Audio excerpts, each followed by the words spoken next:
牙医，这里。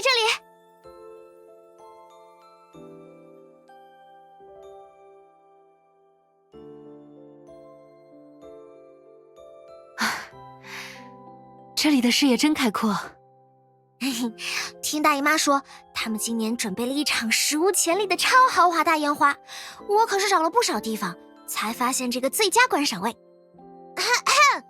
天哪，你是不是忽略了一些重要细节？能够找到这里，也有我的一份功劳。是，如果不是英勇的年糕大人爬得太高，被困在了石台上，只能大声喊救命，我也不会找到这个好地方啊。天哪！哼，我生气了！我宣布再也不要和 Kiana 说话了。那可不行 ，Kiana 会伤心的。而且，我们不是还要一起看烟花？好吧，看在牙医姐姐的面子上，我就勉为其难原谅 Kiana， 允许你和我边等烟花边聊天。好，不过你可不要像去年守夜的时候那样，还没有等到12点就早早睡着了。当然不会啦！经过1年的锻炼，我已经脱胎换骨，是一条成熟又强大的崭新年糕了，不许小看我。是吗？几个月没见，年糕变得这么厉害了。没错，现在的年糕已经是一个成熟的小坏蛋了。为了偷偷熬夜玩游戏机，伪装成玩偶躲在沙发上等我们睡着，因为不想看博士们准备的科普视频，撺掇史丹摇网线。不愧是年糕，很有你当年的风范。我可没有他这么调皮。牙医，我跟你说，上次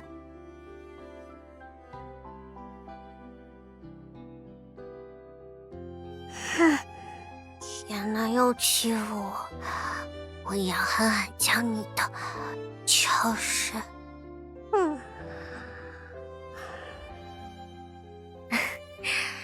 还说要和我们一起看烟花，结果这么快就睡着了。毕竟今天在梦里发生了那么多事，年糕一定也累坏了吧？是啊，为了帮他脱离梦境，基地几乎全员出动了呢。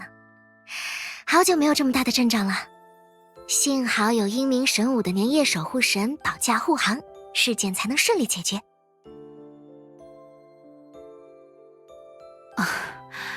说是守护神，其实只是年糕幻想出的形象而已。小孩子不都是这样吗？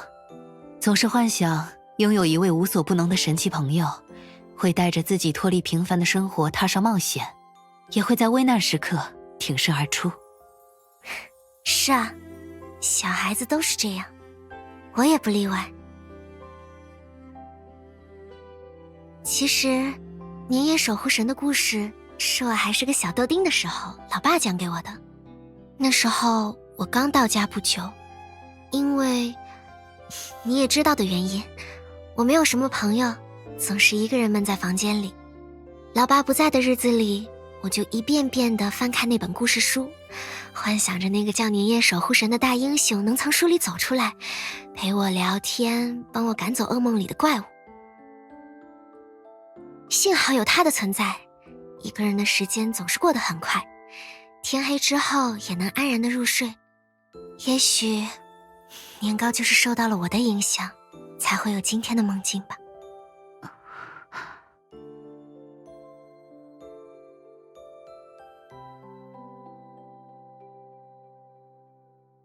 年夜守护神，我来给你讲故事吧。年夜守护神，你说老爸什么时候才能回来？年夜守护神，你会一直做我的朋友吗？年夜守护神。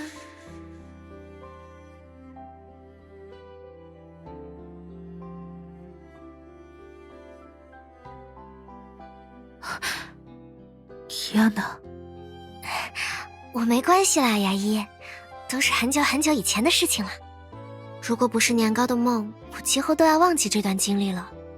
毕竟后来又发生了那么多事，我们一起度过了充满欢乐也充满眼泪的时光。我拥有了越来越多的朋友、家人，成长为了小时候的自己绝对想象不到的样子。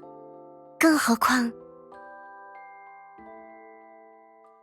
真正的年夜守护神早就在我的身边了。是啊，亚娜，你真的很了不起。跨越中烟所跨越的，不但是文明的旧终点，还有无尽的痛苦和悲伤。但那些痛苦和悲伤没有让你的光芒失色，你还是像月光，像朝阳，照耀着我，照耀着你身边的所有人。可是即便如此，每当回忆起你所经历的一切，我还是会情不自禁地想，要是能早点认识你就好了。我不这么认为哦，牙医。比起要是早知当初这样虚幻的假设，我更珍惜和你真实的相遇。即便最初没有那么美好，我们也可以一起把它改造成更美好的样子呀，就像现在这样。而且，你不是刚刚才答应我不会再逞强了吗？现在在我面前的不是守护者，而是一个叫做牙医的普通女孩。她温柔细腻，擅长厨艺，剑术了得。最重要的是，无论是快乐还是痛苦，她都会和 Kiana 共同承担。就像你心疼我一样，我也会心疼你呀。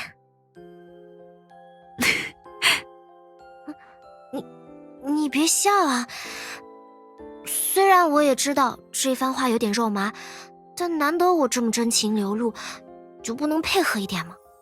不 ，Kiana， 我不是笑你，我只是在想，原来我们思考的，我们所做的，一直都是同样的事。你知道吗？在梦境里，我之所以能认出化作年兽的年糕，是因为听到了你的声音。哎，可是那个时候，我们明明已经断开了联系，我根本感知不到你那边的情况。是啊，但是我依然从内心的深处听到了你的声音，他告诉我不要逞强。或许那就是我潜意识里你的心声。曾经那道声音是我挥刀的理由，现在它也是我收刀的理由。谢谢你 Kiana。 牙医，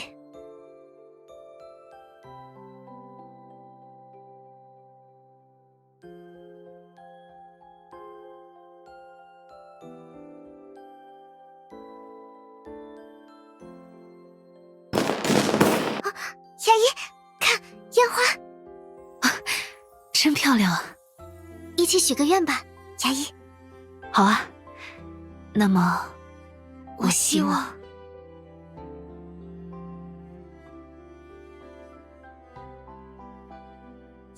明天也是个好天气，希望明天也会变得更强，希望交到更多新的朋友，希望帮助更多身边的人，希望我能找到自己的守护神，希望我能成为大家的守护者，希望我不再孤身一人，能像阳光一样给大家带来笑容，希望我不再孱弱无力，能像利刃一样为大家保驾护航，希望未来的每一天都比今天更加美好。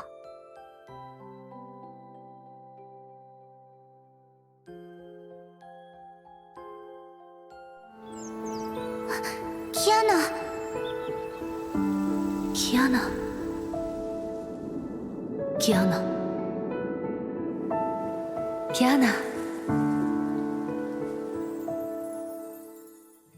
Kiana， 你说的对，我们不需要在更好的时间点相遇，我们不需要在更好的时间点相遇，无论是为了跨越悲伤，还是分享幸福，我们已经在最好的时间点相遇，因为我们自认识的每一刻起，都在变成更好的自己。